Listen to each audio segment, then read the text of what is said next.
Good morning, members, officers and members of the public who are viewing the live stream of this meeting. Welcome to this meeting of the Audit and Corporate Governance Committee. My name is Councillor Michael Atkins and I'm the chair of this committee. I'll introduce other attendees when I invite them to speak. Those in the chamber are reminded that the meeting is being live streamed. Can I ask those who are joining us remotely to ensure that their camera and microphone remain off unless they are addressing the committee?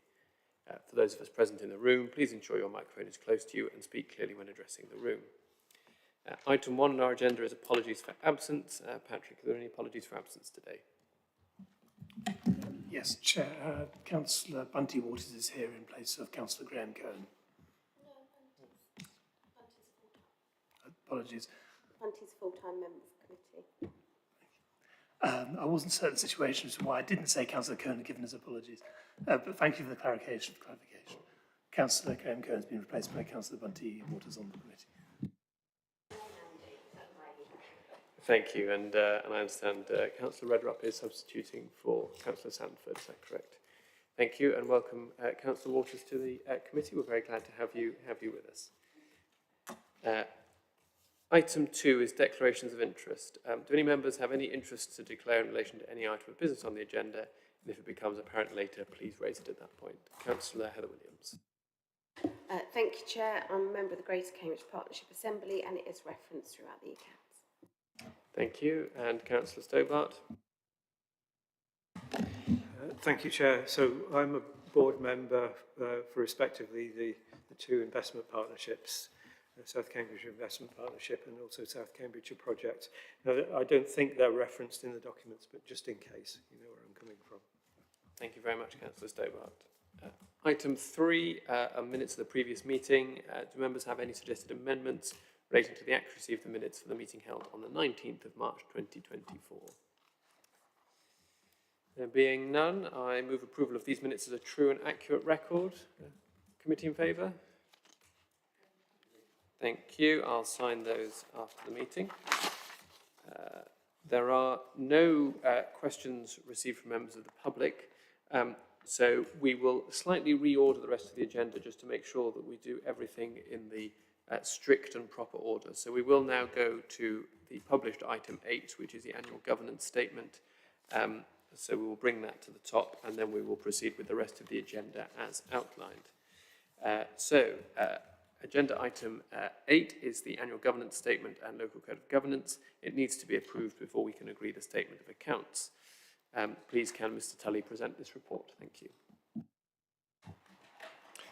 Thank you very much and good morning to all members of the committee and thank you for accommodating the change there. So we're starting off on page 63 of our agenda packs and there's sort of two items on there. First of all, the AGS. So the accounts and audit regulations require us to review our governance arrangements and prepare an annual governance statement to accompany the statement of accounts. So the purpose of the annual governance, or AGS is the acronym, is that it should communicate how we are complying with our local code of governance. It starts on page 69 of the agenda packs, a few pages onwards. One thing I would mention, as members of the committee will be used to seeing it previously, is that normally we include it in the statement of accounts. This time it's a little bit different. We've got it as a separate agenda item. There are a couple of different reasons for that. One is just how the accounts have been compiled, but secondly, we had the sort of peer review, and a recommendation from that was that we publish all our annual governance statements as quickly as possible on the website. So we responded and did that immediately. So it's been on the website as a separate document for a while. So the copy of the agenda pack is what we've done and published on the website. So one thing I always like to talk about with the AGS, and I mentioned this in paragraph 12 on page 65, is that the AGS should reflect governance matters from the relevant financial year, plus up to the date where the accounts are signed. So we only recently, in January, we actually looked at the 2021-2022 AGS. So consequently, there hasn't been a huge amount of change in the governance arrangements of the council in between those two dates. However, despite that short time period, it's obviously a great opportunity to look at what we did in the actual financial year through the review of effectiveness. So moving on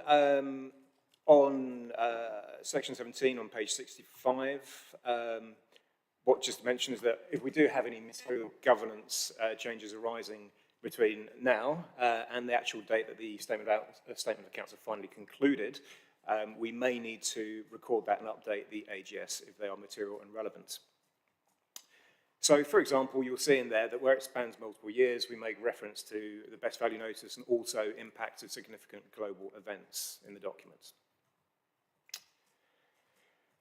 So I mentioned that it's not in the statement of accounts, but we do have it as a separate agenda item just for clarity and to highlight that it has to be approved in the statement of accounts. That's the legislative requirements.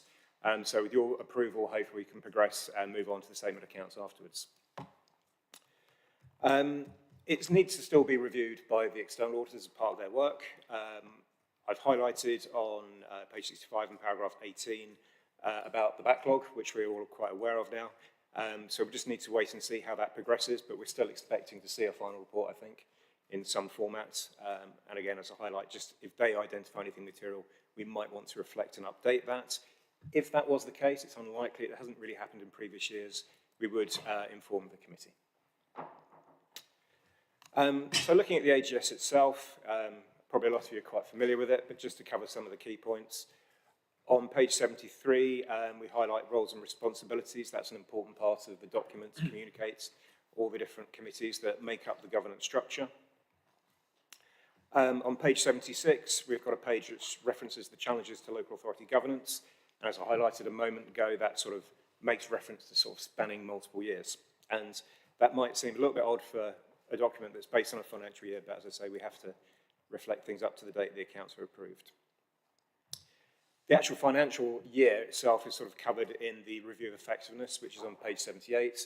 And as you can see in previous years, what we like to do is categorise the commentary by the 7 principles of good governance.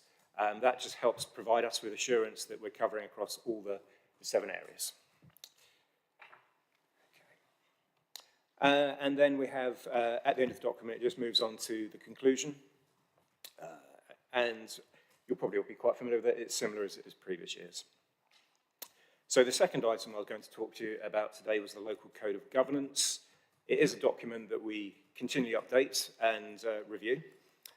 Some things get picked up in real time, and some things get picked up as part of the actual review process when we do the annual governance statements. So that's good. It's a two-way process. It's on page 86 of your packs. Again, you saw it recently in January. So not a huge amount of changes, but just to talk through what some of them are. I've put in track changes for you so you can easily see some of the minor amendments there. The main thing to talk about is that I've included a high-level overview of our assurance framework. And that's something that's based on the 3 lines of defence model. I'm sure quite a lot of you will be familiar with that. You probably would have seen it in some of our previous training sessions, but I thought it was good to include that in our document as well. Just for you to be aware, as committee members, both SIPFA and the LGA are actually working on guidance on assurance mapping at the moment, so it's possible that once that guidance gets published, we might want to update our assurance mapping part of the code of governance even further. And then the final bit that I like to mention, it's not new, but I always think it's worth a mention, is page 104. We've got the 7 principles of public life, or the Nolan principles. There's no changes there, but I think it's always good for us to recognise those as the committee that they're in there.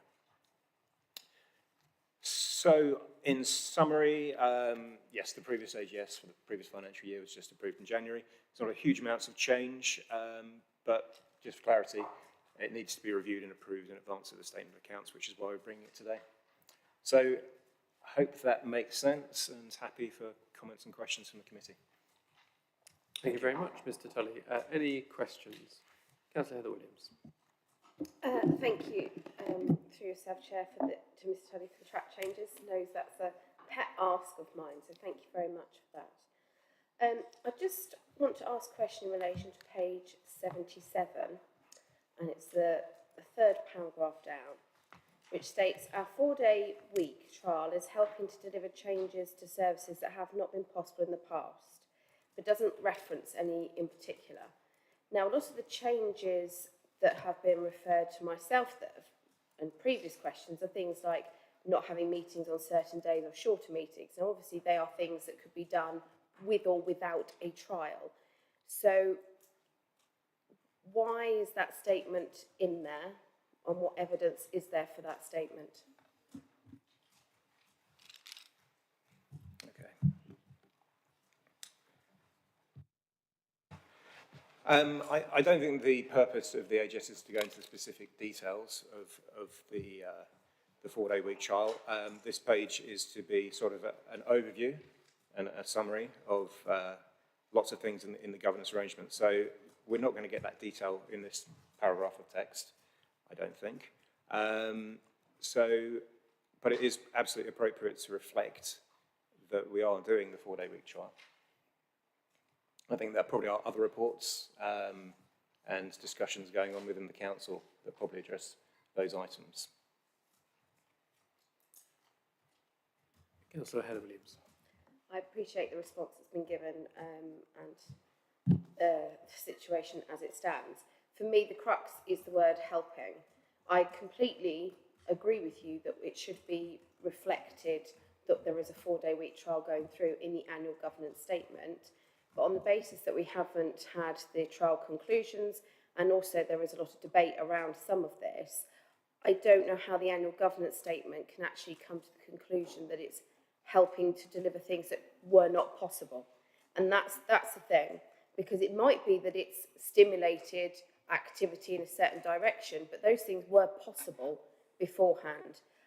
So, Chair, with those wording, that worded the way it is, that's not something I can support, because I don't feel that that is a fair reflection of, based on the evidence we have seen here or elsewhere.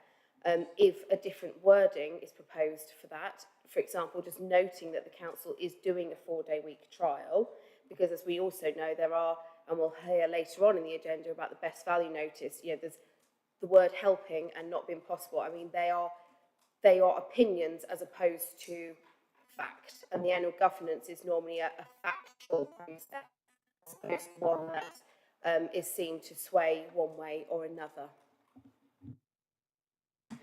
Thank you for your comments on this, which I have some sympathy with.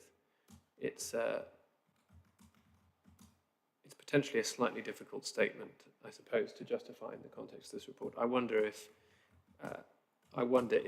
essentially if that sentence is deleted and or from the word is helping, if we delete that and just say something like our 4-day week trial is a new model of working that we are trialling and creates a social contract between our officers and the council with the aim of ensuring our services are maintained and improved where possible. I think the second half of that still captures, I think, the very legitimate aims of the council to improve and then maintain services without passing judgment necessarily on whether that has been achieved, which, as you have both said, is a matter of other reports. Would that be a more acceptable phrasing? Chair, if it was changed to remove that opinion and it just was factual, then I would be minded to support it, just not with subjective opinion. Thank you. Mr. Tully, does my suggestion make sense? I think we still capture. I think it's right to capture the aims of the council and what it is seeking to do through this, without necessarily, particularly as I suppose at this part of the financial year, the trial was very new, without necessarily passing a comment on whether or not it has achieved those things. Does that make sense to you? Thank you, Chair. Yes, I think that does make good sense, and thank you with your clarification the second time round. I can understand the point you're making, so I think we can, okay, so take on board your proposal. So perhaps Mr. Tully and I will agree some new wording, and we'll send that round. And subject to that, if you'd be willing to approve the AGS, that would be appreciated. So if we can amend the recommendation of approval subject to finalisation of words, if we can have a motion to yes, I'm happy to say that we'll agree the annual governance statement subject to new and agreed wording of paragraph 3 of page 77. Does that make sense? Does that make sense to you, Patrick? Yes. Good. Any more comments on the AGS? Councillor Leaming. Thank you, Chair. I was just thinking that this is such a critical document that underpins our integrity and our sort of public ethics and accountability. I wondered when it had been approved, if it would be possible for the link that's on the website to be circulated to all councillors, and perhaps with the Nolan principles, those 7 principles in the body of the text, just to remind people of our responsibilities. Thank you. Thank you, Councillor Ewing. Mr Tully, would you be happy to do that? Yes, thank you. I agree. Thank you. Thank you. Councillor Stobart. Chair, thank you. So I just wanted to review the discussion that's gone back and forth, just so I have an understanding that the annual governance statement should be factual and based on what is, in a sense, in our hands and present now, as opposed to a projection of what might happen. That's the essence of what we were discussing. So I think that's an important governing principle. Thank you to Councillor Williams for highlighting that. No, my particular, I have a sort of a process question, and there was, I think through you, Chair, Mr Tully, highlighted the impact of the peer review, and there were a number of things coming out of the peer review, which got somewhat vigorously debated at Scrutiny and Overview Committee. And I was wondering what the process was as things emerge from those considerations and cabinet actions and member actions and so on, how those get incorporated into, if you will, the next annual governance statement. What's the process? What should we be looking for, if you will, as a committee? Thank you. Yes, so we had the peer review. I think it's going to feature in commentary. I mean, we're writing the 23-24 one at the moment. It's going to feature in that in terms of commentary. So I think we'll see it visible, and there will be reflecting it in the review of effectiveness for the year. Also, in the annual governance statement, you'll see a section which talks about external third-party assurance.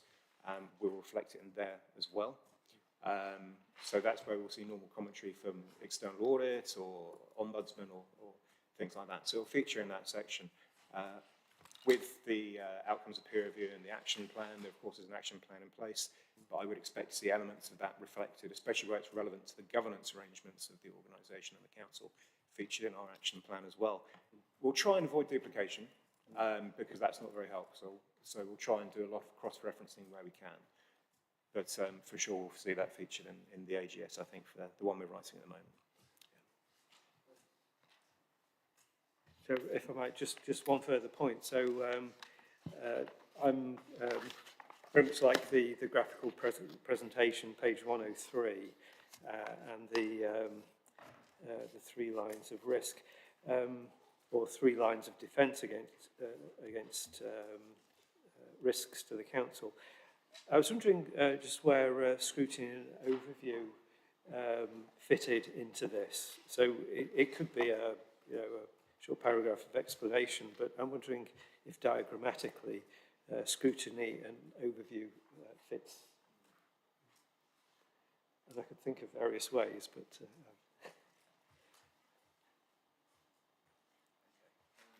Thank you, Chair. Yeah, that's something I'd take away and actually have a good reflection upon it, because it is definitely part of the governance arrangements, an important part as well. My immediate reaction is that it's within the second line of defence. But yeah, I can take that away and reflect upon that, and just for, make sure it's the best decision. And we can probably update that in there as well. I think that would be useful. So, good suggestion. So through you, Chair, I would agree with that sentiment, that it's the second, and it's perhaps clarifying risk, or helping kind of review, impending cabinet decision with regard to, the factors that are taken into account. So it is, it definitely fits, but yeah, making it more explicit would help. Thank you. Any further comments or questions on the annual governance statement? Fantastic. So we are asked to agree the annual governance statement in advance of the statement of accounts, subject as previously noted to updated wording of paragraph 3 of page 77 of our packs, That updated wording to be agreed by Mr Tully, myself as chair and the lead opposition spokes, just to clarify exactly what we want to say there about the 4-day working week. Do I have the committee's agreement for that? Thank you very much. Agenda item 5 asks the committee to approve the draft accounts for financial year 2022-23. This is Appendix A and was issued as a supplement to the main agenda pack. Could I please ask Mr Maddock, Head of Finance, to present his report? Thank you, Chair, and good morning, members. Before I delve into the report in detail, I just wanted to put on record that we've now got to the stage where we're working on the 23-24 accounts. Thanks to everyone's support, members, obviously officers in my area, and also EY. So it's been a tremendous effort getting us to a position where we were very well behind with our accounts. And we're now, okay, we're approving the 22-23 accounts slightly later, but we're now in a position where we're working on the accounts that we would normally be working on if we were running to the standard cycle. And it was expected that the 23-24 draft accounts will be brought to this committee in July. So just wanted to note that, we've finally got to a position where we're on target, and it's been a joint effort from everyone, so thank you to everyone for that. The 22-23 accounts themselves were published in draft form on the 28th of March. There was then a public inspection period, as is normal for the draft accounts, and they're now presented for approval. EY are carrying out work on both 21, 22 and 22, 23 in relation to value for money, and they will be reporting back on that in due course, and I'm guessing that will come through to the meeting in July as well. However, as we've said before, there will not be a full audit, and the intention is that both the 21, 22 and 22, 23 accounts will have some form of disclaim, but at this stage we're not sure what that's going to look like. We're still waiting for confirmation of exactly what's going to happen. I think we're expecting that in June, and I don't think anything much has changed since our last meeting, but colleagues at EY or KPMG may have more up-to-date information than I have. So if we move to the accounts for 22-23, I've provided some commentary there on the statements, some of the notes. So I'm happy to go through those or just take questions from members if they've read them. Would you like me to go through them, or? I think perhaps if you could just highlight, say 2 or 3 areas of particular judgment, or whether there are particular changes from previous years, that might aid the committee's discussion. Okay, no, then we'll open it up. But, that's fine. Questions. So you'll see on our comprehensive income and expenditure statement, so this shows the income and expenditure for the council for the year for 22-23, and it relates to both our housing revenue account and our general fund. So we're showing a surplus of 75.9 million for that year, and previously we had a slightly higher surplus of 103.9. And I've listed there some of the main changes. I think that probably the biggest thing to note there is the change in the pension liability. So in the prior year we were looking at a pension liability of 59 million, and actually it's at the end of 22-23 we were under 1 million, so there's been quite a big change in the pension liability. It seems that pension funds are performing rather better now than they have been over the last few years. That's what's really driven that. The following statement is what we call a movement in reserve statement. Now, the comprehensive income and expenditure statement, whilst that reports the actual income and expenditure in relation to the council, because of the legislation surrounding council tax, business rates and a number of other things, we have to reverse out some of those entries. So you have to take the comprehensive income and expenditure statement and the movement in reserve statement to get a full picture of the effect on our general fund. So probably the best way to illustrate this is to turn to our what we call our movement in reserve statement, which I'll just find, which is on page 16. So if you and that's 16 of Appendix A. So just to show you what I mean, on the second from bottom line, first column, it shows increase, decrease in year of the general fund of 2.855 million. Now, in our narrative report earlier in the accounts, which is on page 9, we summarise the general fund, and again, you can see at the bottom of the column 3, the 2.855. So that's the overall effect on our general fund.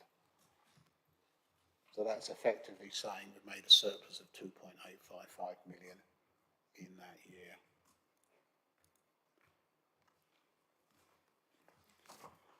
So moving on, we obviously have our balance sheet, and that's basically what we own, what we owe, and our biggest figure on there is in relation to property, plant and equipment, which actually hasn't changed significantly between the years. We'll also note on the balance sheet we have our general fund borrowings. At the end of 21-22, that's sort of 50 million, but this, a year later this had reduced to 40 million. So part of that was due to the sale of one of our investment properties. So some of our borrowings we did not need to refinance, but we did also need some of that money for our capital programme. I've mentioned previously the pensions liability. As I say, this is a valuation at a point in time. It doesn't necessarily mean the liability is going to crystallise anytime soon, and it's updated year on year. So then there can be significant changes depending on what's happening out in the stock market and the assumptions around pensioners' lives and things like that. So it's just a measurement at a point in time. The following statement is the cash flow statement, and that just shows what's happened with our cash, what we spent it on, what money's come in, what's gone out, etc. There are a couple of other statements within there in the accounts which are not related to the general fund. There's obviously our housing revenue account statement. Now that is on page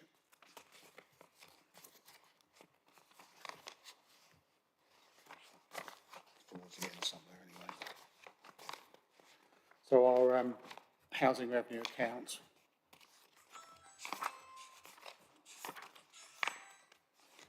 Yeah, so our housing revenue account is on page 78. So that shows the income and expenditure for our management and maintenance of our housing stock. And whilst that forms part of our CAS, we have to report that separately so it's clear what we spend, what our income and expenditure is in relation to our housing stock. And then the following statement is our collection fund, which is concerned with the money we collect from council tax and business rates that we administer on behalf of a number of other preceptors, and we distribute it to them as part of that process. If there's any questions on the accounts, I have had a typo pointed out to me, which I'll highlight quickly, and that's on page 38, where a total seems to be missing. So you'll see on page 38, the totals on 21-22 are missing. I've looked at our Word document and they're on there, so it's just been missed off the PDF, so we'll make sure those totals are in there. So if there's any questions on anything specific, please feel free, but equally, if there's anybody that has any questions afterwards, I'm sure I can look at that then. Thanks. Thank you very much, Mr. Maddock, and thank you very much to the work of your team and all our associated partners in getting, very close to where we should be in terms of a regular cycle of preparing annual accounts, which is a very good position to be in. In terms of these specific accounts, I do still struggle with, you know, some 1/5 of our liabilities in terms of the pension debt just sort of disappearing at the stroke of a pen. But I understand that is the world of actuaries, and that is how long-term pension liabilities work, and it may come back, it may not. It may, I think you even say in the commentary, we might even have a pension asset next year, which seems a slightly ludicrous position to be in. Yes, so we'll see when that comes around. Are there any specific questions for Mr. Maddock on the 22-23 accounts? Councillor Williams. Thank you, Chair, and apologies if it takes me some time to get the references because my screen is not behaving itself. So it was just, if we look at page 12, just the words life expectancy has been reduced. I just wondered whether we should put something more into that, because that sounds a bit dramatic, and I appreciate that's, you know, I'd quite like to be the opposite, but just a bit more as to perhaps a link as to reference as to why that's been included. Also, I'll say you were right, you've given us a good explanation of the issues in pensions, and it does sound very, very odd and to be in that situation, but that's good. When it comes to the variables, I'm giving up on the screen at the moment, the variables between budget and outturn, which if I look at page 9 or page 7 of the accounts, we can see there's quite significant variances, and I appreciate there is some explanation down behind, but I'm just thinking, for example, on the right-hand column, it might be helpful. A lot of my comments around accessibility, because I know that many of us in this room can just pick them up. Obviously, they do go out to the public and everything. Where there's some sort of referencing, because there is commentary through the report as to why they are the case, those variances, but some sort of linking reference there. So if people were particularly interested, for example, with the chief executive being 93,000 over, or, you know, the planning service being 433 down, it's a really easy and simplified way for people to look into the source of the variance, because it is all through the report, but just maybe that would be something that would help to make it more accessible. So that was one of the things. The other, please forgive me for the numbers, we've got revaluation reserve and MOD. I think MOD is page 80 something. This is just not, it's going weird on my screen, it's jumping around. Where we sort of say MOD, now we know it's Military of Defence, but again, trying to make sure that it's clear and more accessible.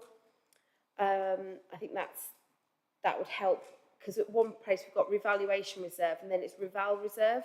Now, I'm assuming they're the same thing, but again, to public, and we did previously ask for things to be wrote in full. The only question that I probably have, which is less about accessibility and just about figures, is in relation to when we have the breakdown, and it refers to expenses, and it does say it includes benefits, but when I divide the figure by, say, 700 employees, it works out at £55,741 per head, and that seems quite a high amount, and I'm just wondering if there's some more context as to what is included in that employee expenses figure.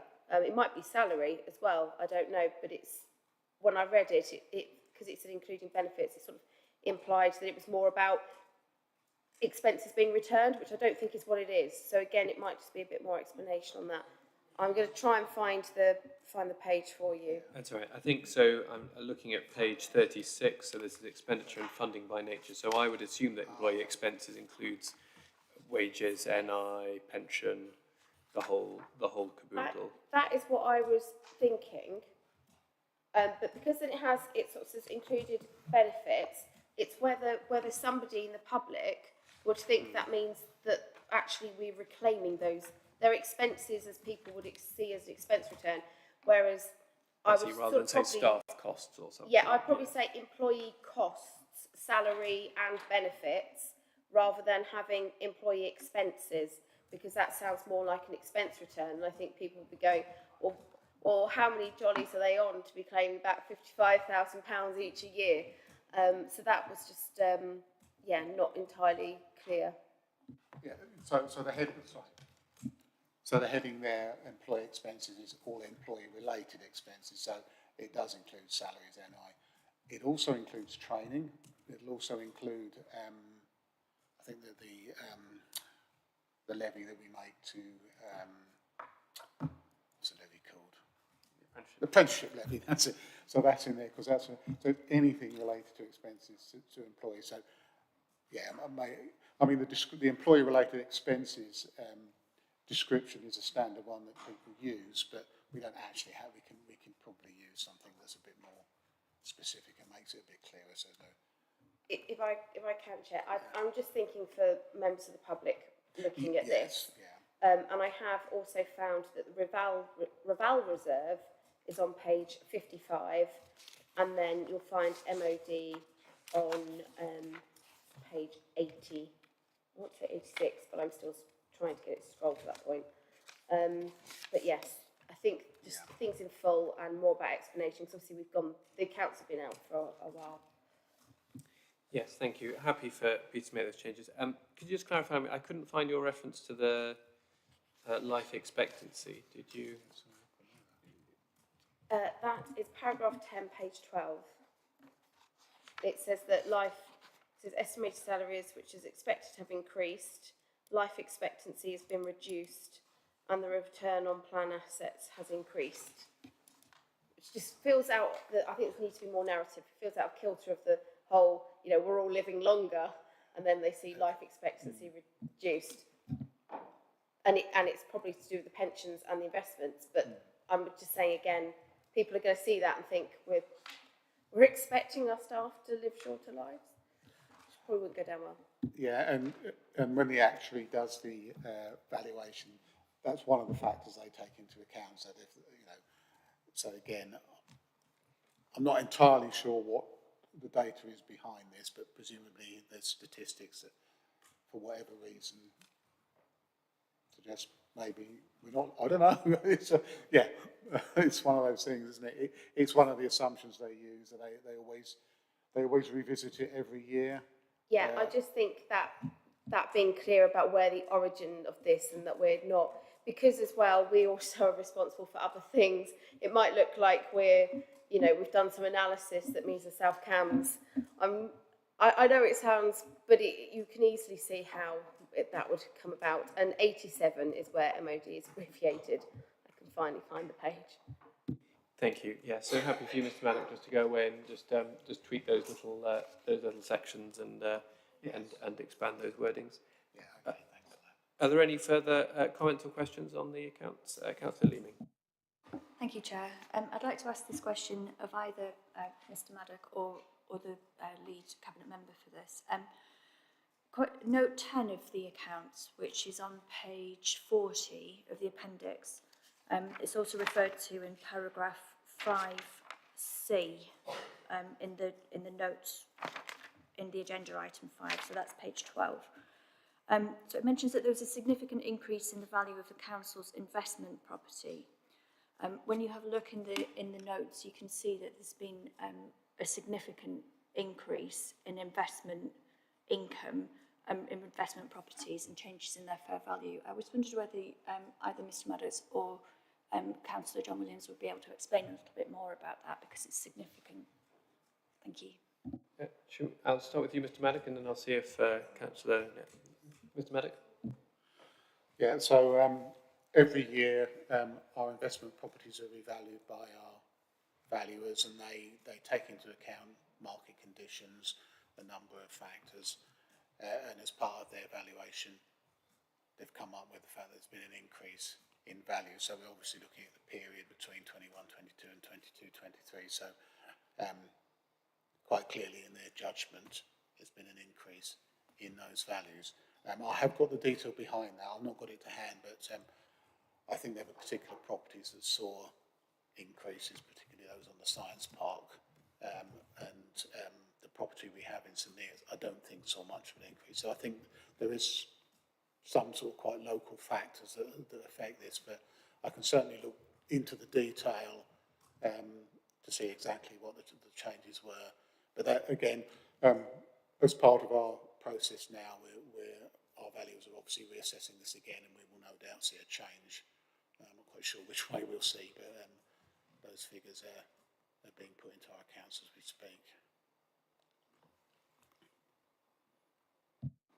So, thank you. So, if I understand this correctly, this is to do with a quality of an investment that has generated 15.9 million pounds worth of value to the council. A quality of a portfolio of investments that has generated this amount of value to the council. So the 15 is that's partly the income we've got from the properties, but also the increase in value. So it's both items are added together. Now the increase in value we will reverse out as part of our movement and reserve statement, because it doesn't hit our bottom line of our general fund. So this is an item that appears in the CIS, but then when you do your general fund balance, you have to take it out again. The increase in values, that is, obviously the income itself does hit our bottom line of the general fund, but actually I've just noticed it says in cone and expenditure. so yeah, I'll get that amended as well. So thank you, Peter. Okay. Thank you. Just to follow up on that, can you just outline for me what the receipts obviously have been from the property that was sold have gone into the capital receipts reserves on the MERS. What is its future kind of onward movement? Because I think, if I'm looking at this correctly, those reserves are included in usable reserves, in the usable reserves figure. But what's the governance around how that reserve is used, or what it can be applied for? So the capital receipt. So yes, the money, when it comes in, gets put into our capital receipts reserve. It's a general fund capital receipt, so we can use it to finance capital expenditure. We can use it to pay off our general fund debt. There was a report went to Cabinet and Council a while back, and the intention is to apply some of the capital receipt to the projects up at Northstowe. So at the moment, some of that money, although it's held in the capital receipt reserve, it is sort of effectively earmarked for projects up at Northstowe as and when that comes to fruition. But certainly in the short term, we didn't refinance 10 million of our general fund borrowing, and at some point we may need to refinance that, but we're holding off at the moment until interest rates go down a bit, hopefully. But yeah, it's mainly for general fund expenditure. Thank you. Councillor John Williams? Can I just add to what Peter said, that first of all, you also got to remember 270 was bought online. In previous years, we have been refurbishing 270 Cambridge Science Park, and actually we started to let some of those 5 units, so that's appeared in these accounts, which has increased our commercial revenue. And then on Northstowe, as we all know, there's a considerable deficit from the 106 to enable us to build out what people expect in Northstowe. And so the capital receipt from Vitrium has been used in part to help plug that gap in Northstowe's capital finances, because the 106 was totally inadequate to deliver what was expected. Thank you. That's a really helpful clarification. Are there any further questions or comments on the accounts? Councillor Stobart. No, Chair, if you'll indulge me, this is possibly a minor point, but I was just looking at the property, plant and equipment. So that's item, I think it's note 12 and page 39 in my appendix A. So it talks about the gross book value of property, plant and equipment. Now, it's hard to form a judgment as to whether a stable number, so 681 million to 679 million, what should we as an audit committee be looking for there? Because certainly plant and equipment should be, you know, its book value should be increasing slightly to reflect perhaps an increasing degree of sophistication or just purely inflation. So as a committee, what should we be looking for there? Is a stable figure a good thing, or should it be just slightly increasing? Because it's got property wrapped up in there, it might actually be made more complicated because of fluctuating property prices. But this is a kind of general question on what should we be looking for in a gross book value for property, plant and equipment. Did you have any comments on that, Mr. Maddock? And I'll come in after you, I think. I mean, you'd sort of think, I'm just thinking, certainly council dwellings, I mean, the values go up and down based on the housing market. We've got a massive amount of control over that. Obviously, we maintain our property to a high standard to maintain its values. So I suppose, you know, we want to see our values remain high year on year, which suggests that the vehicles that we've got are sort of maintaining their sort of values. But it's a difficult question to answer, I think. Actually, it's I don't know whether anyone.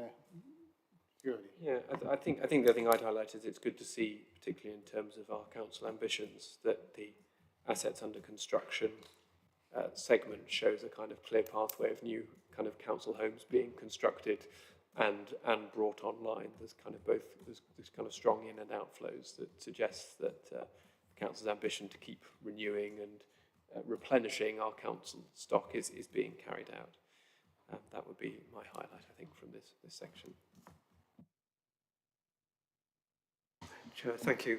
May I offer just a thought on that, because we just reflected on the fact that property does vary. I mean, that's the nature of property. But plants and equipment that might otherwise deployed. So, for example, our fleet of waste collection vehicles. We would really want to see that maintaining its value. That would be indicative of keeping it up to date. And if it was declining, then we might want to ask a question. Now, I think there are probably other mechanisms within the council processes for doing that, but the fact that, you know, we as an audit committee could look into that degree of detail to diagnose something that was going on would, I think, be helpful. But it's a thought, and probably a relatively minor thing. But, you know, keeping attention on how modern our plant and equipment is might actually be beneficial in some way. That's an excellent point. I think we should be also kind of mindful if the council suddenly starts saying, oh, the useful life of these particular assets has changed dramatically and trying to sort of really stretch out the life of things. That's often an indication that, you know, things are being run right into the ground and not really replenished, which I'm sure is not happening here. Did you have any comments on kind of, I mean, do you have any concerns about the kind of current carrying age of stock and vehicles that we're running? I mean, we know that we've just bought a whole bunch of electric bin lorries for a start, but what's your sense of the overall estate? I think it's pretty good, really. I mean, it's interesting to note that our additions were 1.3 million in the year. So on that page 41, or I think the different pages on the, so we've brought in £1.3 million worth of new vehicles, and obviously that's increased the gross book value as a result. Last year it was only £500,000, but again, all the vehicles are on a replacement cycle, and it just so happened we replaced more vehicles. But equally, we are, because of the growth in the district, there were new vehicles we're bringing in that weren't previously on the book. So we will see that figure grow a little bit, particularly with the developments we're seeing in the district. And I think we've had a report that has highlighted that previously. But yeah, certainly it's worth considering how we measure that. I think in the accounts it's difficult to follow what's going on, but let me have a think about whether there's something else we can do to sort of measure that probably a bit more clearly than can be seen in the accounts, because yeah, I mean it tells the story, but it's a little bit difficult to follow, I think, in the accounts compared to perhaps something else. Might be worth talking to Bodo about that in particular. Yeah. Thank you. Any final comments or questions? Thank you. So we've been asked to agree the draft accounts for 22-23. I think there's a couple of typos and words to fix, as there always are, but subject to that, is committee happy with this set of accounts? Thank you very much. And thank you, Peter, for your report. Agenda item 6 is the External Auditor's Update Report on the 2019... hang on, I've got two different numbers here on my notes, apologies. Let me get this exactly right, get my years correct. Yes, I think so too, yes. Yes, we are looking at the External Auditor's Report for the year, financial year 2020-21. I believe we are joined online by some representatives from our current external auditors, Ernst & Young. Thank you, welcome. Could I please invite you to present your report? Thanks very much, Chair. Just a very brief introduction to this report. So we are required to put together an annual auditor's report, which covers all of the various aspects of the work that we've done for that financial year. It's a summary of the work done and our conclusions, all of which have been reported to the committee in the past as we progressed through that audit. So the purpose of it really is to present that in a digestible form for the public, so that they can understand both the work done on the financial statements, but also the conclusions that we drew on VFM, which were published earlier in the year. So it's really for noting and then for sort of public accessibility to the auditor's findings. And nothing further to add there, given that it's all been reported in the past. Thank you very much. Perhaps we might just have some comments and questions if there are any on this report, and then we might talk about the future years and the latest update on that, if that's convenient for all. So, Councillor Leaming, you have a question. Thank you, Chair. I have a question for Ms Dawson, please. So I'm looking at your report. Page 28 it's page 28 in your report, and it's page 42 of our papers. So I'm just looking at this, the breakdown of the fees. So we can see that the fees for additional audit overruns and delays has gone up from 76,000 to 88,000 for this audit. And yet on page 9, I think it is, of your report, and page 23 of our appendix, you say that the Council has made further progress with arrangements it has put in place for preparing its 2020-21 statement of accounts. And I just wondered what the justification was for the increase in fees when you said that we've actually got better. Yeah, happy to take that. Thank you. You have got better.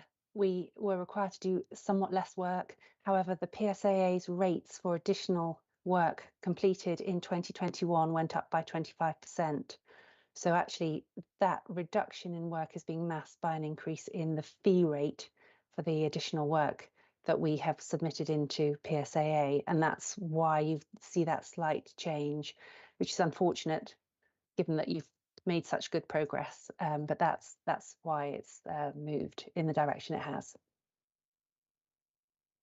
Thank you. I just wondered where this increase of 25% was communicated, because I haven't heard of this until now. I wondered whether is it something that's come from national government? Is it something, where has this information come from? Because I wasn't aware of it until now. Yeah, it sits in the contract that PSAA hold with providers of auditors. So if you look on their website, they set out the basis on which they contract with audit firms and the basis on which they set the fees and determine them year to year. So it was signalled through their work and their websites. Okay, thank you. I think if I was to be a little blunt on the matter, I think it reflects that when this set of work was originally tendered, the agreed rates, I think the sector as a whole felt that they were insufficient to deliver the work and the quality that was needed. And so a few years into this particular tender cycle, they've somewhat sort of bluntly and crudely just sort of increased all the rates by 25% to try and help with the process, if that kind of makes sense. But yes, as we kind of call off from this kind of PSAA agreed rates and contracts, there's I don't believe there's a great deal we can do about it, unless Mr. Maddock wants to tell me otherwise.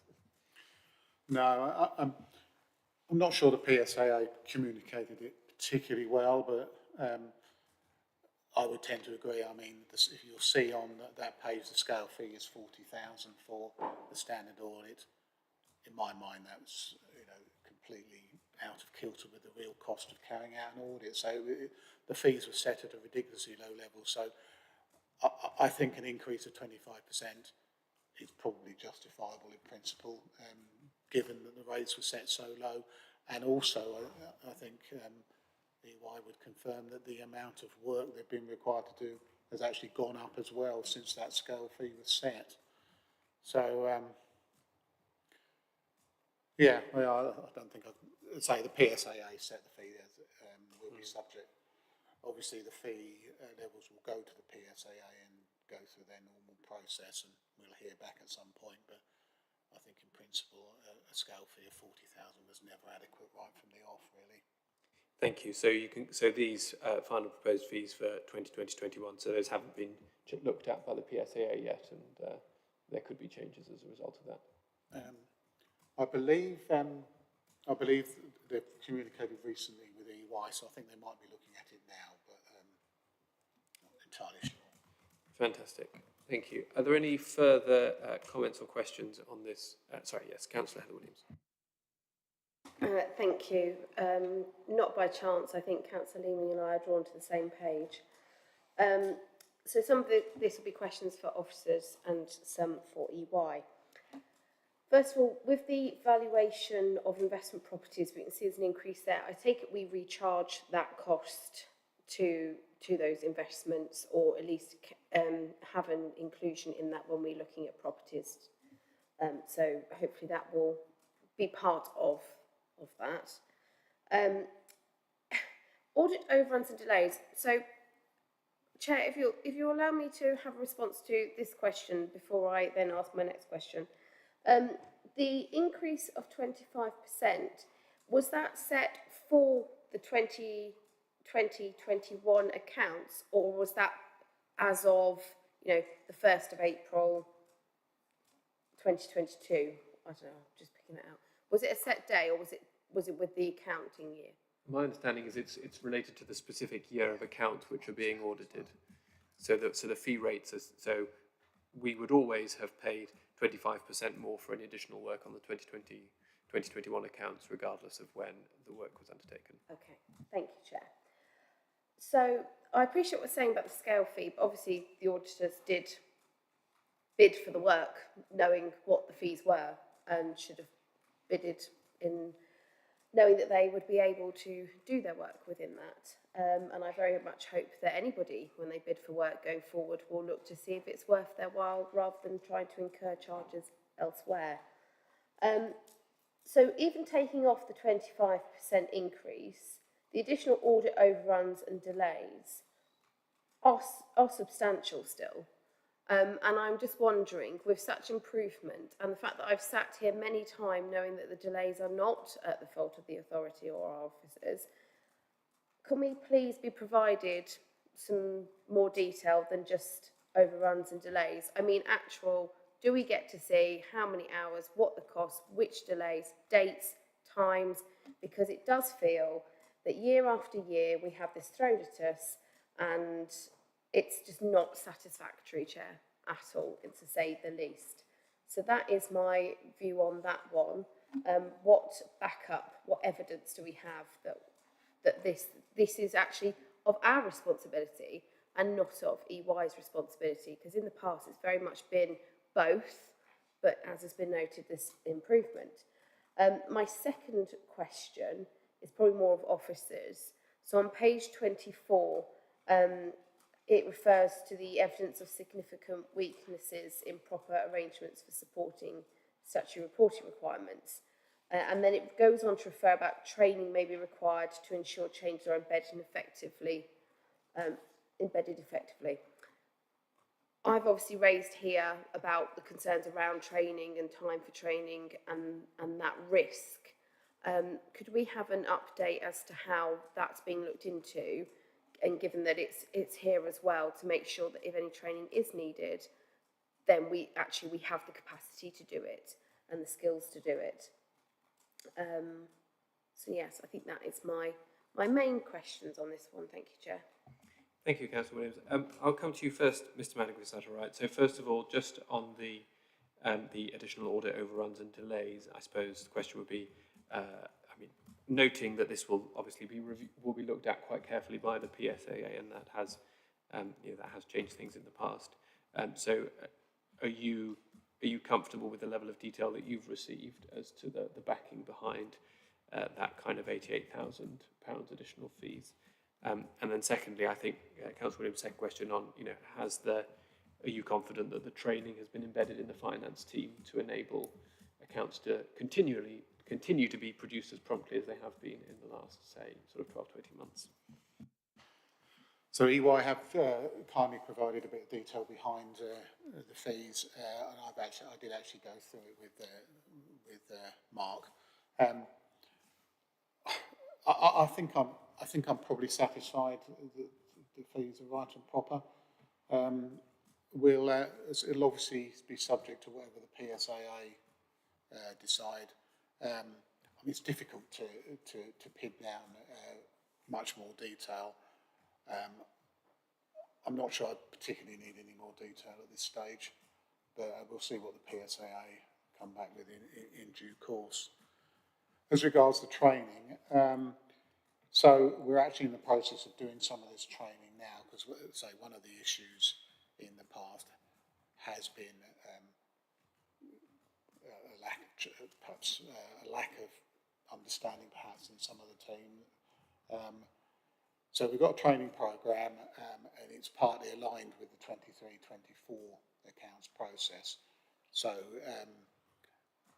all of the accountants are doing all of the detail in their area, whereas during the catch-up process we still have got a couple of interims, but the interims were doing more of the work than they are now. So that knowledge is being cascaded down, and we felt the best way to do it was probably as part of the 23-24 accounts process.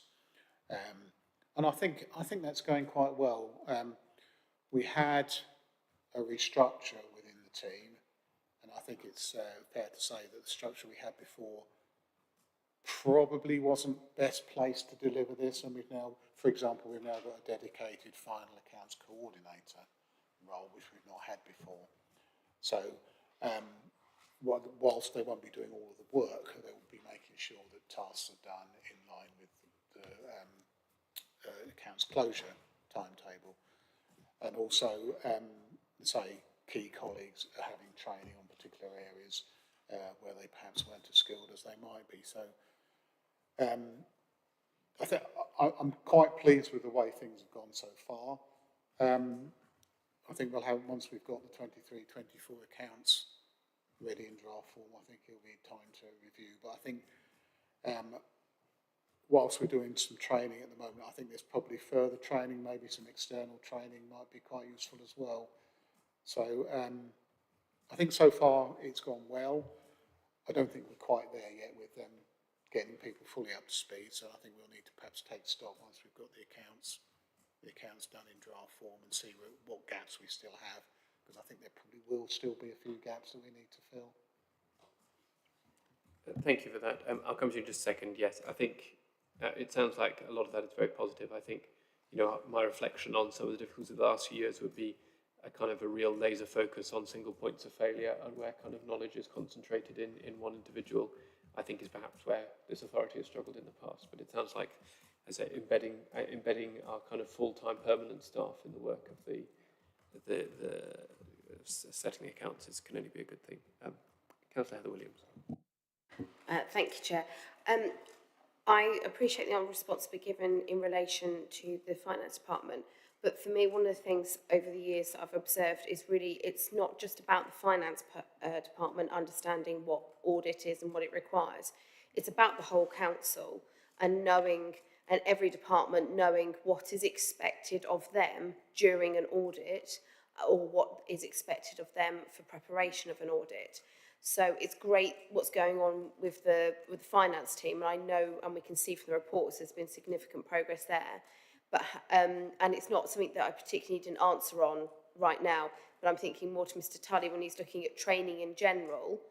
And I know that's something that we look at as a risk of training, making sure that actually people understanding and how they can work and how they produce reports at the time that are accessible and simplify the audit process, because we can have the best finance trained area with the information and the data that they're getting if they're going to have to go back, and particularly where there are areas where there's turnover. We know that's been a problem in the past with working papers and things like that.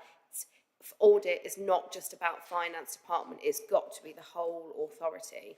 And I know I'm biased because I like finance, but it's, you know, we know with our clients when it comes to audit time, the ones that have actually trained their other departments, what we do production, if it's the PAs and the assistants, how they're producing the reports, how they're doing their expenses, all of that, and how it can filter in for a smooth process.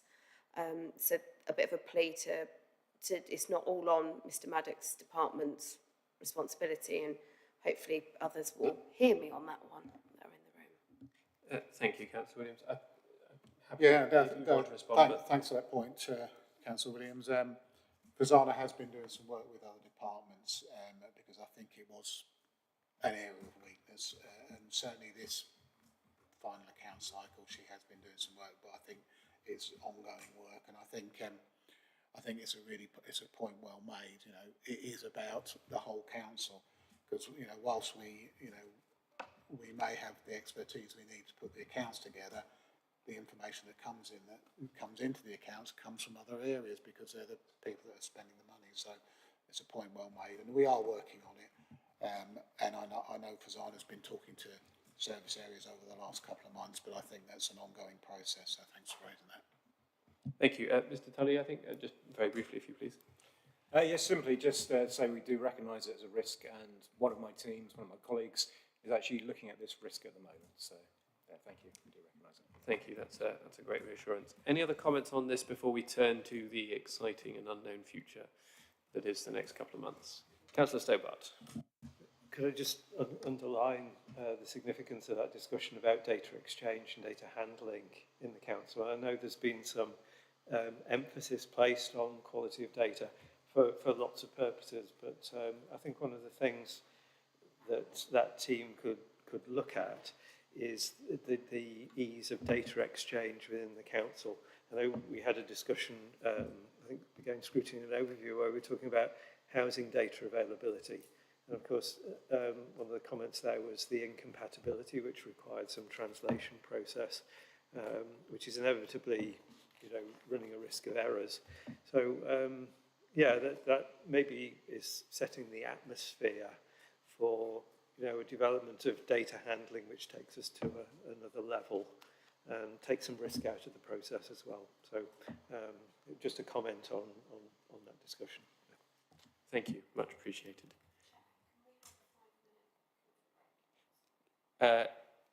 Can I just take it just after this? Yes, absolutely.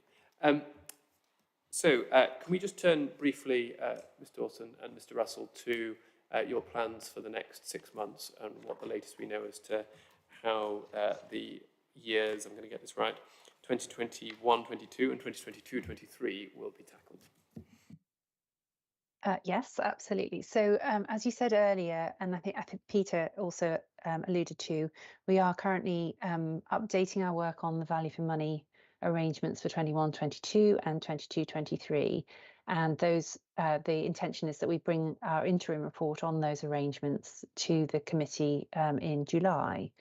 In terms of the disclaim approach, that further discussions have been taking place across the system leaders. So that's the Department for Levelling Up, Housing and Communities, the Financial Reporting Council and the NAO to move forward with that agenda. The NAO has signalled that they and the FRC are planning to issue further guidance, and they've set out their timetable for doing that with audit firms without being able to preempt what the minister may say. That's a phrase that we've got used to hearing significantly. I think Peter's comment that we should know by June is a fair one. Hopefully we might see some movement before then, but I think by June there will be more in the public domain. Hopefully that confirms that the direction of travel that everybody has been discussing will be moving forward into legislation, but clearly that's still subject to final ministerial decision. So we anticipate that in June we will move into the disclaim process, be able to report that position through to you in July and show you at that stage what the form of the opinions will look like, to Peter's earlier point about not quite seeing all of that detail as yet. So that's where we understand we are in the system. Thank you. That's a really helpful update. Could I just ask that as clarity emerges, I'd appreciate if you could write to myself and Mr. Madigan indeed, and we can share it with the rest of the committee rather than necessarily waiting for it to be perhaps a small surprise at the July meeting. Yeah, no, absolutely. I think as we find as the mist clears, let's share that so that the committee is well sighted on that. Are there any questions about future arrangements for these two unusual years before we return, hopefully for the first time in a while, to business as usual? No? Fantastic. Well, thank you very much, Ms. Dawson and Mr. Russell, for attending today and for your report. We've been asked to note and comment on the report, and we have done so. Apologies, Mr. Cardozo, we're going to take a few-minute comfort break, but we will then return to the high-level audit plan from KPMG at 11:20. Thank you very much. So I'll adjourn for 5 minutes.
Thank you. We'll now resume this meeting with agenda item 7, which is the high-level audit plan from KPMG. We're joined online by Mr. Cardoza, who will present the report. Thank you very much for waiting, Mr. Cardoza. No problem. Thank you, Chair. Hopefully everyone can hear me okay. So yeah, thank you for this opportunity to present our high-level audit plan. I thought it was a good idea to bring this to you, even though we haven't completed all our work, and I'll describe why in due course. But just to give you an idea of where we are and what our thinking is currently on the 23-24 audit. So yes, it was good to hear from EY, and we've had a conversation with Janet and with Mark and gone through some of the kind of their thinking and their thoughts on the previous year's audit, so that would give us an insight.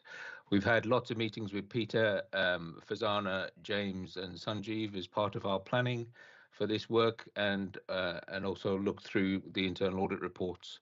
And again, that gives us a good feel for where you are as an organisation and a feel for where our risks should lie.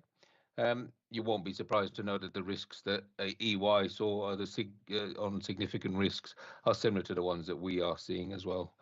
So if I take you to page 47 of the pack, you'll see there is our overview of the plan scope and our materiality for 23-24. So we're looking at 1.8 million as our materiality figure.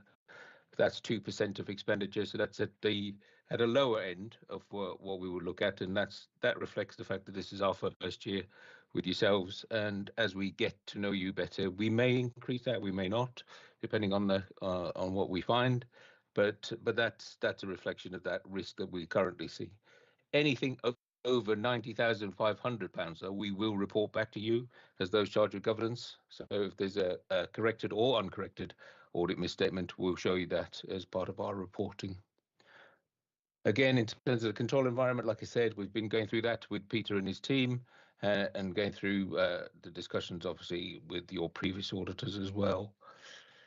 Just on the next page, it describes the kind of work we've undertaken up to now in terms of the various committees that we've attended, the meetings that we've had with, as I said, with Peter and his team, and also the internal meetings that we've had within KPMG. So one of the things you just discussed at some length earlier when you're looking at the accounts was the valuation, and obviously that's a big number in your accounts. So we do include our real estate valuation experts within KPMG, and they will be looking at that, and we've already begun conversations with them, about your land and building, but also about your property valuations, because they are quite, the investment properties that you have is a large number within your accounts. We also have our actuarial specialists from within KPMG, and again, as Peter was talking about, and you as members discussed quite again at some length, the pensions liability is a large number. It has come down. So again, as part of that, our actuarial specialists will be looking at that with us. On the next page, 49 of the pack, that's just a brief audit time cycle in terms of when we expect to undertake our work. Indicative at this moment in time, so we're still working through with Peter and his team as to when the 23-24 accounts will be ready for audit, and we're going through that. We're expected to come in November time from discussions with Peter and his team to undertake that work and looking to issue an opinion December, January, maybe probably more realistically January 25. So whilst we've talked about getting back into a normal cycle, it's going to take some time, given the backlog that you have, and from the discussion that you just had with EY and Janet, understanding from the government as to where those disclaimer opinions will sit and when they will be able to be issued by EY will impact on our audit. Just going on to the next page. So page 50 takes you through the significant risks that we've identified. And again, like I said, none of this will be a surprise to you, given that you've just been through the accounts with Peter. So valuation of land and buildings, valuation of investment properties, massive numbers within your accounts. So yes, we're going to spend quite a bit of time in looking at that and making sure that they're right. Looking at the pensions liability or maybe pensions surplus in the future. But again, we need to make sure that that figure is correct, because it can swing, and we need our actuaries to ensure that what your actuaries are telling you and what goes into the accounts we're comfortable with. Management over other controls. Management have a significant influence over the accounts. So again, looking for any kind of manipulation, any changes to the accounts that management may have is one of the key things that we look at every audit. It's not just at South Cambridgeshire, but at every audit.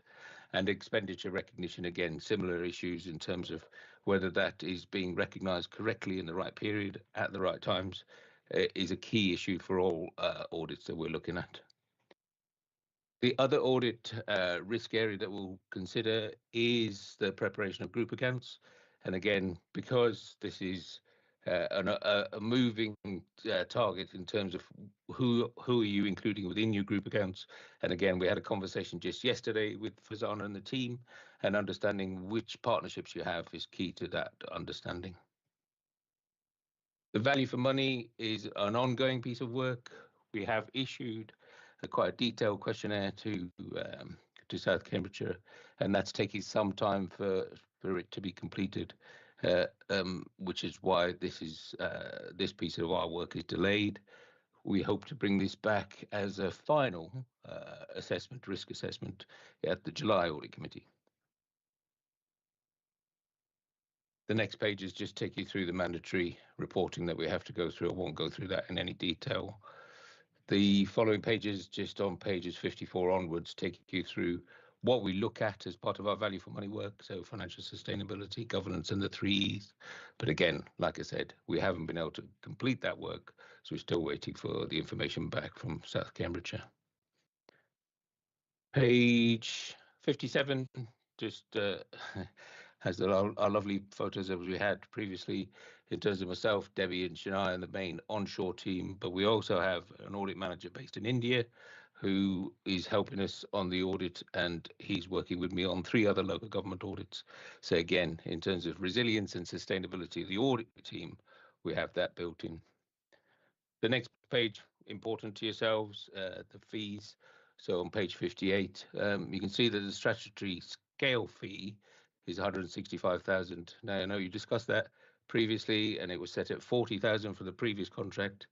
When we, KPMG, bid for this contract, we were quite clear that 40,000 was not something that we could do an audit of a district council. It's the size of yourselves, and 165 was the bid that we put in, and that's the scale fee that you see there. It is a significant increase, and we'll try to stick to that. However, that is based on being able to undertake an audit with all of the papers being delivered to us on time within the timescales agreed with yourselves and officers. And there is an ongoing conversation with Peter that we will be discussing that fee going forward as well. The next pages just take you through making sure that we are independent and there's nothing of undue influence on us or my team, and I can assure you that there isn't. And then it just takes you through how we ensure that we, KPMG, deliver quality to yourselves. And that was it, a quick high-level run through of our plan, but happy to take questions, Chair. Thank you very much, Mr. Cardoza. Are there any questions for Mr. Cardoza? I'm going to take Councillor Leeming, and then Councillor Williams, and then Councillor Stobart. Thank you. Thank you, Chair. I have a number of questions. Mr. Cardoza, thank you for your clear and transparent introduction to your team and to your methods. It's really helpful. My first question is quite a practical one. So I had a look at the page which has your team members on, and there is your colleague Shania Wilkes. Is she going to be out on the site a lot during the audit? Because I think it's something that we would find helpful to have the audit team here in person. Yes, at this moment in time, we have been quite hybrid. We've come out once to date. During the final accounts, we expect to be on site at least 2 or 3 times during that visit. It's never going to go back to 100% on site. We have seen that at some of our audits, but many of our audit clients are telling us that their teams are not in for the period that we are doing the external audit. So it's about working with them, Councillor, and obviously working with Peter and his team and as to where they are and when they are available to be on site. I absolutely agree. We get much more work done. It's much more efficient to be on site and to do that work. Whilst we have our audit team also based in India, obviously that they're not going to be on site, but they do help in terms of an additional resource that can do work that lends itself to remote working. But absolutely agree. The more on site that we can do, the better it is, and the more efficient it is. Thank you. That's a great relief to hear that from the onset. Thank you. So my second question was to do with, I wanted to ask whether you were doing any specific targeted work, given that because of the background to what's happened, you won't have any closing or opening balances. What are you doing to tackle that area of risk? Yeah, that's a massive question. Absolutely, a really good question. We have a special project team within KPMG working because we have over 75 local government audits that we've picked up. 40 of those will potentially have disclaimed opinions. 30 will have clean opinions or an opinion. So that doesn't impact on those audits. The closing balances are the closing balances as audited by the outgoing auditors. Where, as with South Cambridgeshire, you will have a disclaimed opinion. We are waiting for that announcement from government, just as EY are. So we're expecting the final agreement to be at the end of May, with final legislation going through by the end of June. That's what the government is telling us. That's what the NAO and the FRC are telling us. We also expect the NAO to provide clear guidance to us as incoming auditors as to what their expectation is and what they expect us to do on opening balances, and from the FRC. What I mean, just being totally open with you, if the FRC does not give KPMG the cover, that we will not be held liable for those opening balances, then we will have to audit those opening balances, and that will just continue the delay in the backlog. We're hoping that the FRC, from the conversations that we've had, and I'm sure EY will confirm if you need that they will not be holding us liable for that.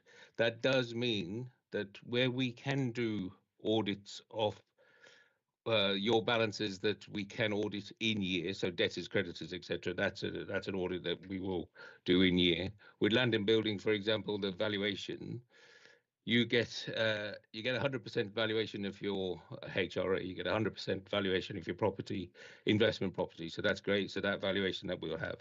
However, the general fund balances and the operational assets that you have are valued at just 20% each year, because you have a 5-year rolling program. So there's 80% that we wouldn't have comfort on. So we're asking, and we've talked to Fazan and the team just yesterday. Sorry, Peter, you were on leave yesterday, so maybe they've updated you or not. But one of the things I was asking there was whether the valuers, your valuers, could do 100% valuation for 23-24, so that we've got that comfort. So wherever possible, we're going through line by line of the balance sheet to look at what we can do in year if they don't give us that cover, the FRC. But equally, we're hoping that they will be pragmatic about what they expect us. That does impact the opinion at the end of the year. So if I'm not going to continue to audit the opening balance and just keep the backlog going and the delays going, because we'd have to go back and audit a full year, then that does mean that there would be a paragraph within my opinion that says, so long as everything else is fine, it would be an except for paragraph saying that you can't rely on the opening balances. And then the second year, 24-25, they would be the comparators that wouldn't be relied upon. So again, there'll be a paragraph there. In 25-26, the third year of our audit would be the first year that I could give you and Peter a full clean opinion, so long as everything is fine in terms of your accounts. Does that make sense? Does that help? It does. Could I just ask the technical question? If you have to give this opinion, would that be a comment, or would it be qualified accounts? It would be an acceptable. So it would be a comment. It would not be qualifying your accounts. It would be, we give you a clean opinion except for this. Thank you. So another question. Historically, we've had delays with our external valuations. So both in terms of our pension being valued by external valuers and our asset valuation is another source of delay. I wondered whether you'd had any progress with those specific areas, because in terms of delay and discussion, they're quite critical and they slow us down. So I wondered whether you'd had a chance to move those forward, please. We have had, we've tried to have conversations, and that's part of the delay that we've had. Fazana and Peter know those delays within, in terms of the valuation piece, where we tried to have that conversation. We're trying to push that as quickly as we can. We haven't had that yet, but we're hoping that that will come through. And then as part of that, when we come in November, that you will have had that by then. That gives you quite a lot of time between now and when we do come in. In terms of the pensions, we're quite different to other firms. We do not rely on your pension fund auditors. We do the work ourselves, which is why I include my pension actuaries. So it does not matter when the county's pension fund is audited or when that opinion is issued. I'll do my own work on your pension liability through my actuaries, working with your actuaries. Thank you, that's really good to hear. So you mentioned this is your actuarial specialists, and Yeah. on your paper you also mentioned valuation specialists. Yes. How will they Yeah. interact with our valuers? They will talk to them directly, so we'll ask Peter to put them in contact. It is a specialist area. I am not a valuer. I would prefer my valuers to speak to them and they speak to themselves in their own language. Yeah. I will sit in on those conversations to make sure that my audit questions are being answered. But my valuers work with local government, work with other public sector organisations, and they are focused on the public sector. So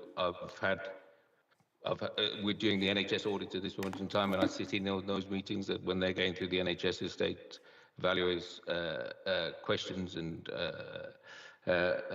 challenge, and it is robust because they are talking the same language and they are asking the right questions. It's about how did your valuers reach those values? What were the assumptions? What were the indices? And it's very specialist, very technical, but I prefer my valuers to do that rather than me. Yeah. Thank you. My last question is another practical one about Yeah. sort of working papers, schedules of delivery. Have you provided our finance team with when you require papers by, and is there anything that you'd like us to do as an audit committee to help support the prompt return of things? We have. We issued an interim prepared by client list to Peter and his team. We've now also got the final prepared by client listing, and that also includes the value for money prepared by client listing. What we said to Peter and his team is that we're not going to look for a wholesale, you have to provide us, KPMG, with exactly what we want. Tell us what you produce and we will work around that as much as possible. So if you're already producing something for EY, we audit very similar to EY. So if it was satisfactory for EY, we will try to use the same thing. We're not going to try and make you do something totally different just because we want it in a different format. The kind of technology that we have and all audit firms have now does allow us to manipulate that information once you send it to us and use.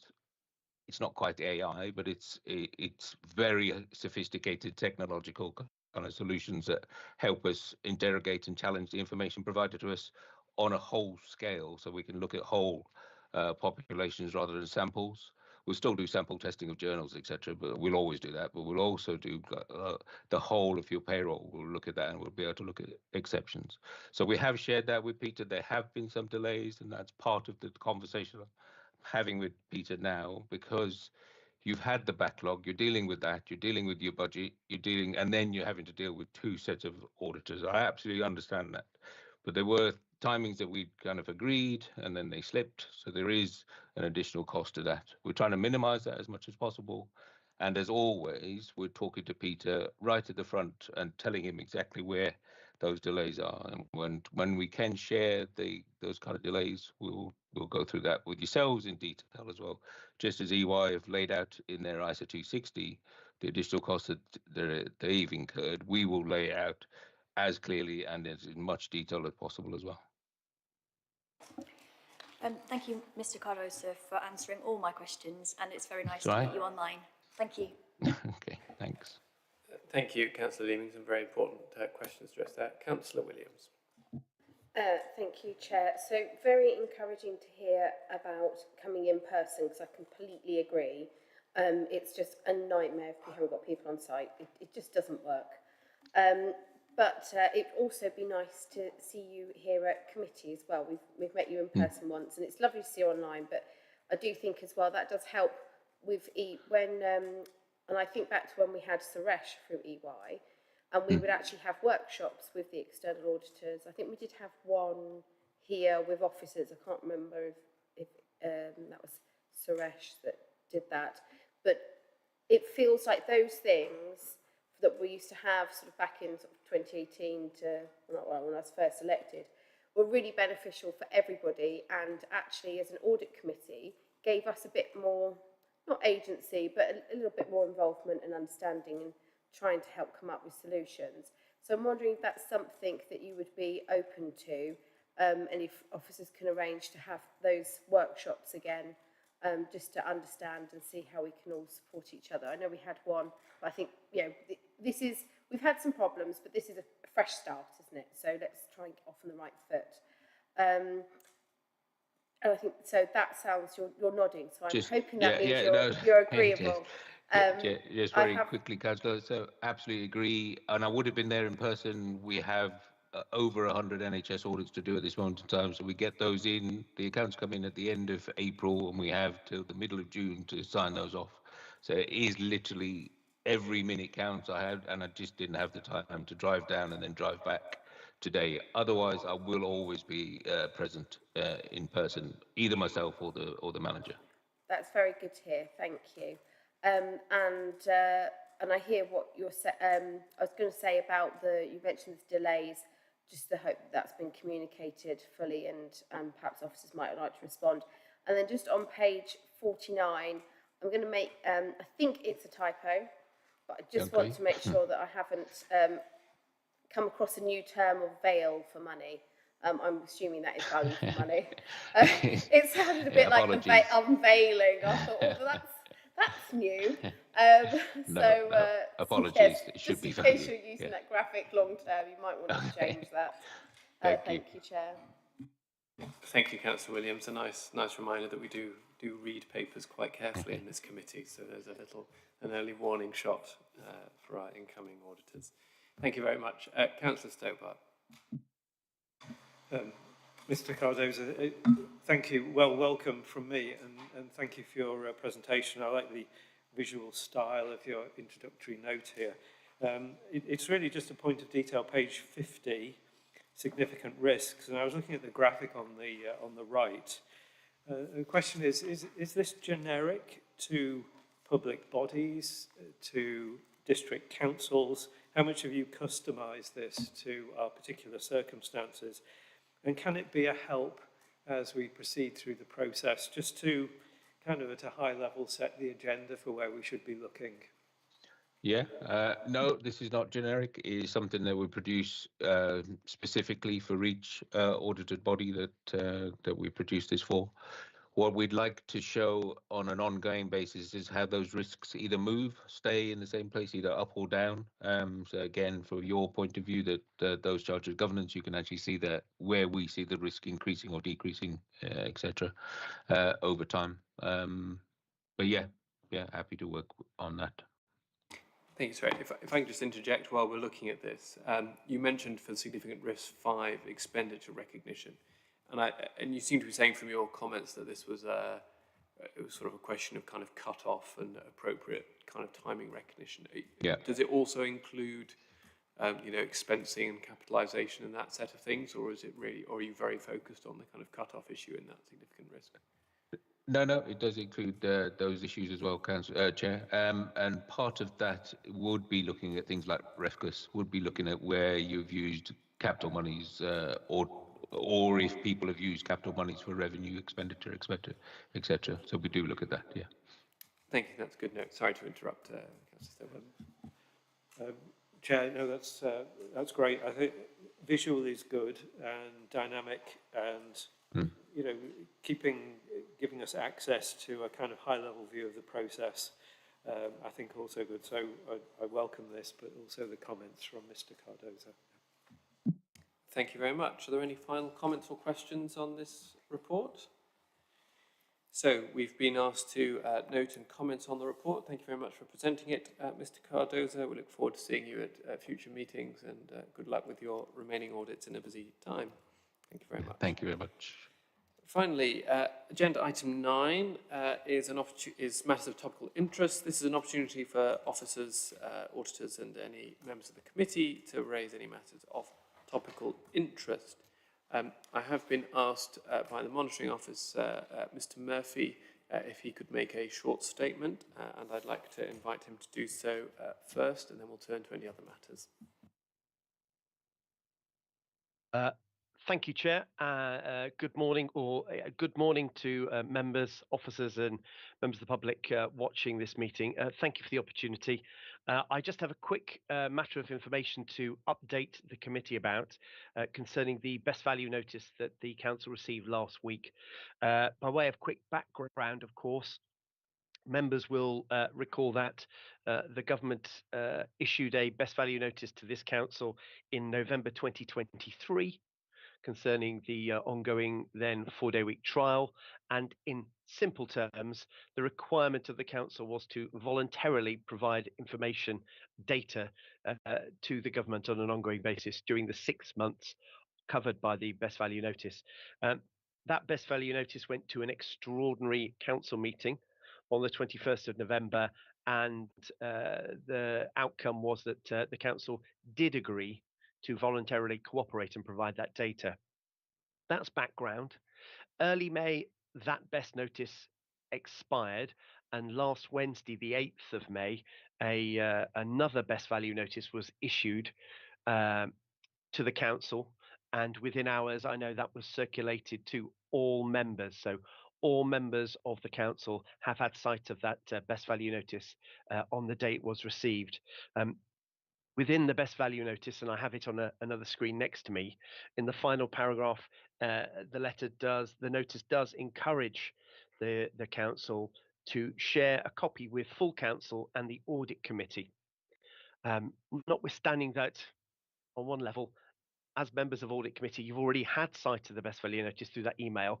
It's through a sense of wanting to act in the spirit of the best value notice that I want to give you a verbal update today. And further, we have annual council next week on the 23rd of May. The agenda was published yesterday, and members will no doubt have seen that there is a report concerning the best value notice, which is going to go to annual council. The chair of council felt it was important and was happy to accept it onto the agenda.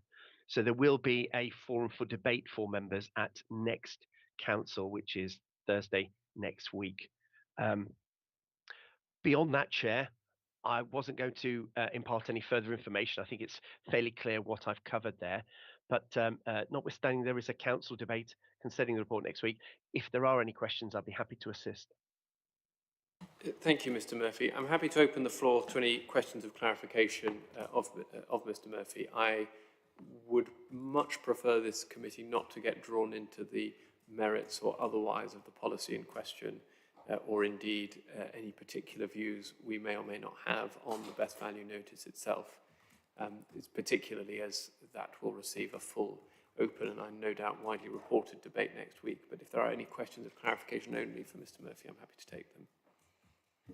Thank you, Chair. I agree that this is not the forum for that debate, you'll be pleased. So I already thought that before your warning came. However, Mr. Murphy, we have had some reference to it in the documents today, and there's been some discussion.